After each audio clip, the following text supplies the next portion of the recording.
crown felt heavier each day, its cracked mirror design a constant, cold reminder of the curse that clung to my soul. I am Queen Lysandra, and my kingdom is built on stolen life. In the heart of my Gothic palace, hidden away in a shadowed chamber, hangs the Solita. It's an ancient mirror, impossibly dark, its silvered surface seeming to drink the candlelight. It whispers to me promises of eternal reign, of power beyond mortal comprehension. But the price is unspeakable. Every soul that gazes into its depths is devoured, trapped. Their reflections remain, frozen in a perpetual, silent scream, their faces contorted in unending agony. These stolen souls fuel my life, mending the cracks that spiderweb across my own skin, a curse bound to my bloodline. The mirror is my life force, and my prison. I rule from the shadows, a ghostly queen in a palace of echoes, my pale skin glowing with borrowed vitality. My long, silver hair feels like a shroud, and my emerald eyes, they turn black as the abyss when the mirror feeds.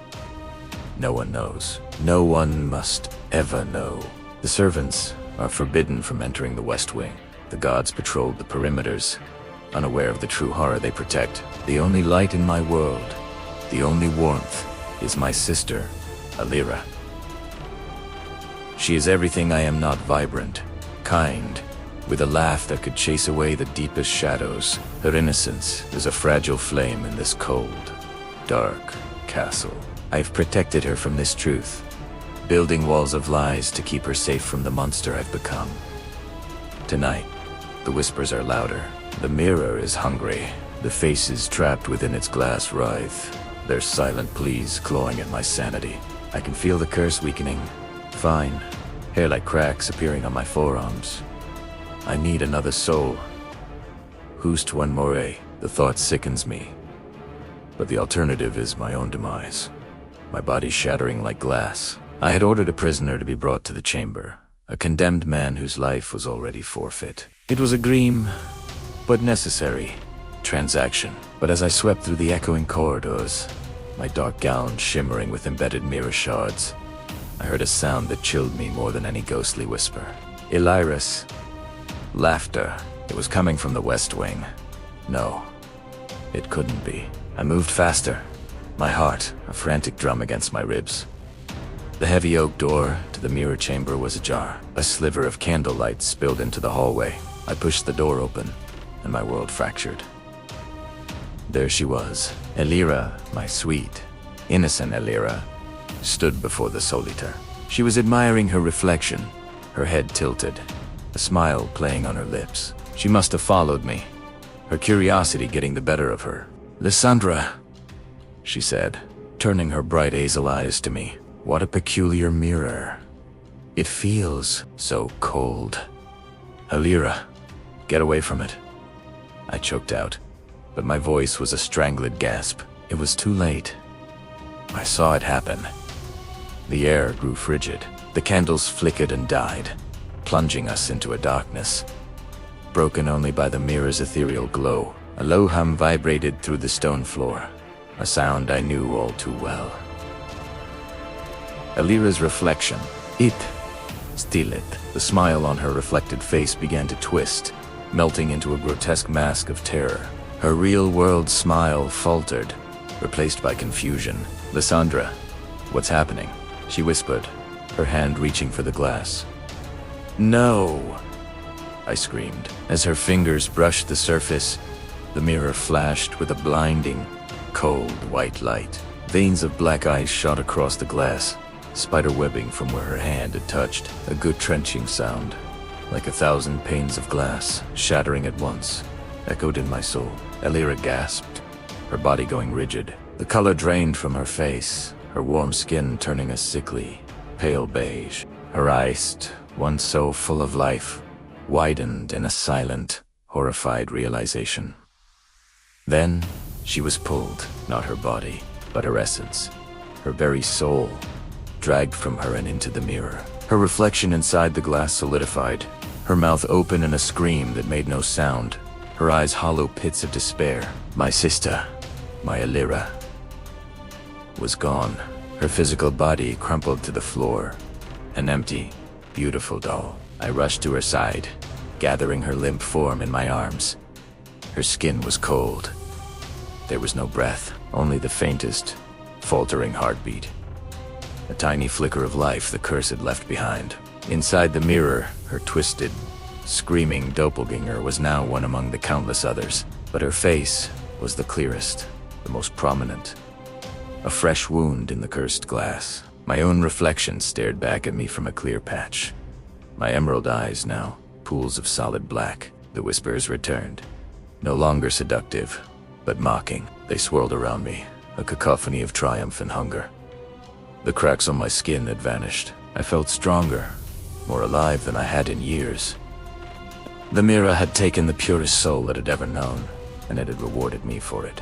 Days bled into a black, tear-soaked eternity. I never left the chamber. I sat on the cold stone floor, cradling Elira's barely living body, staring into the abyss that held her soul.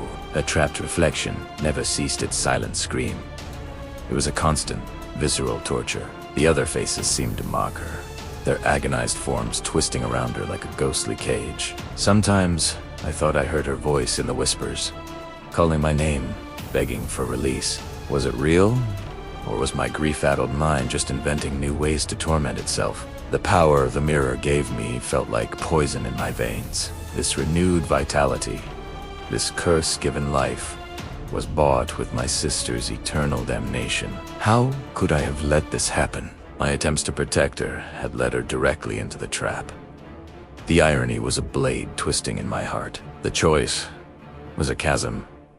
Before me, I could keep the mirror, keep my power, my reign, my life, and condemn my sister to an eternity of silent horror. Or I could destroy it. The palace lore, the scraps of text I had pieced together about the curse, was clear. Shattering the mirror would release the souls it held. But the curse was bound to me. My life was sustained by the mirror's power. To destroy it would be to destroy myself. My body, like the mirror, would shatter. I looked at Elira's face, so peaceful in its cursed slumber, and then back at her tortured reflection. This was not a choice between power and family. It was a choice between my life and her soul, between a selfish, cursed existence and a final, redemptive sacrifice. The whispers grew frantic, sensing my intent. They showed me visions of my kingdom flourishing under my eternal rule, of me as an immortal, all-powerful goddess. They promised me they could make me forget her, erase the pain, but I didn't want to forget. Her pain was my pain. Her scream was the only sound I could hear. I gently laid Elira down and rose to my feet. My reflection in the dark glass was a monster, a pale queen with eyes of midnight. "You took her," I whispered, my voice raw. "You will not keep her." I walked to the grand fireplace, my movements heavy, each step an act of rebellion against the curse that defined me. I took the heaviest iron poker from its stand. It felt like an executioner's axe in my hand. The whispers turned to threats, shrieking promises of a pain worse than death. The faces in the mirror contorted, their silent screams growing more intense. I ignored them. My focus was on Elira's trapped face. "I'm sorry," I sobbed, tears finally breaking free, tracing clean paths down my dust-stained cheeks. "I'm so sorry, little sister. I'm coming to get you." With a guttural roar, born of rage and love and a grief so profound it threatened to split me in two, I swung the iron poker. The sound of metal striking the cursed glass was deafening, a sonic boom that shook the very foundations of the castle. The mirror did not just crack. It exploded. A supernova of white light erupted from the frame, throwing me backward. A tidal wave of shimmering, ghostly forms rushed out, 1,000 stolen souls screaming not in pain, but in release. They swirled around the room like a blizzard of light and sound before soaring up through the stone ceiling, finally free. As the light subsided, I saw her, Elira, standing where the mirror once was, her eyes blinking, confused but whole. Her soul had returned. "Lysandra," she called out, her voice shaky, I tried to stand, to go to her, but a sharp, cracking sound stopped me. I looked down at my hands, a fine, web-like crack, just like the ones on the mirror, was spreading across my pale skin. It branched out, up my arms, across my chest. The curse was breaking. I was breaking. Elira, I gasped, my voice already thin and brittle surrounded to me. Her face a mask of confusion and fear. "What's happening to you?" she cried, reaching for me. "Don't touch me!" I warned, pulling back. The cracks were deepening, glowing with a faint, internal light. My body was turning to glass. I could feel myself becoming hollow, fragile. "The curse, it's broken," I explained, a sad smile touching my lips. "You're free." Her eyes filled with tears as she understood. "No, Lysandra, no!" She fell to her knees before me, her hands hovering, afraid to touch, afraid to let go. The light from within my cracking form grew brighter. My dark gown seemed to dissolve. My silver hair turned to smoke. I was becoming pure light and crumbling glass. "Rule well," I whispered, my final words dissolving into the air. With one last loving look at my sister, my body imploded into a billion points of glittering dust, like a shattered star. The dust settled. Elira was alone in the silent, empty chamber. The curse was gone. The queen was gone. All that remained on the cold stone floor where I had stood was a single glowing shard of the cursed mirror, pulsing with a faint emerald light, a final heartbreaking echo of a queen who chose her sister's soul over her own life. Thanks for watching. If you liked this story, make sure to like, share, and subscribe to DKR Mystica for more dark fantasy tips.